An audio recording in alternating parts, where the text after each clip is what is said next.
Israeli প্রধানমন্ত্রী Benjamin Netanyahu ও সাবেক প্রতিরক্ষামন্ত্রী ইয়োভ গালান্টের বিরুদ্ধে জারি করা গ্রেপ্তারি পরোয়ানা তুলে নিতে আন্তর্জাতিক অপরাধ আদালতে আবেদন করেছে ইসরায়েল, কিন্তু সেই আবেদন খারিজ করে দিয়েছে হেগের আদালত।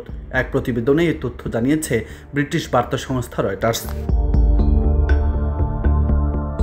প্রতিবেদন অনুযায়ী আইসিসির ওয়েবসাইটে প্রকাশিত এক রায়ে বিচারকরা জানায়, গাজায় যুদ্ধাপরাধের অভিযোগে চলমান তদন্ত স্থগিত করার আবেদনও বাতিল করা হয়েছে। আদালত বলেছে, ইসরায়েলের পক্ষ থেকে যে আপিল আদালতের এখতিয়ার নিয়ে কাজ করা হয়েছে তা বিচারাধীন রয়েছে এবং বিষয়ে চূড়ান্ত সিদ্ধান্ত না হওয়া পর্যন্ত গ্রেপ্তারি পরোয়ানা বৈধতা বজায় থাকবে।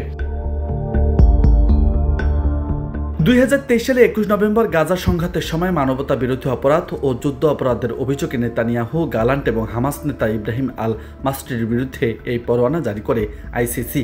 ফেব্রুয়ারিতে হামাস নেতা আল মাসরির মৃত্যুর তথ্য গ্রহণযোগ্য হিসেবে বিবেচিত হওয়ায় তার বিরুদ্ধে পরোয়ানা বাতিল করা হয়।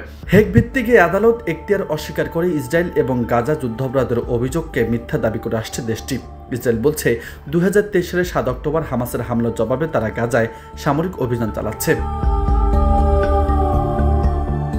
এর আগে গত জুনে আইসিসি 4 বিচারকের উপর নিষেধাজ্ঞা জারি করে যুক্তরাষ্ট্র। নেতানিয়াহুর বিরুদ্ধে পরোয়ানার জবাবে আইসিসির ইতিহাসে এই প্রথম এমন পদক্ষেপ নেয় ওয়াশিংটন। এই 4 বিচারকের মধ্যে 2 জন ইসরায়েলের আবেদন খারিজে সংশ্লিষ্ট বিচারক প্যানেলে ছিলেন। নিউজ ডেস্ক, বার্তা 24।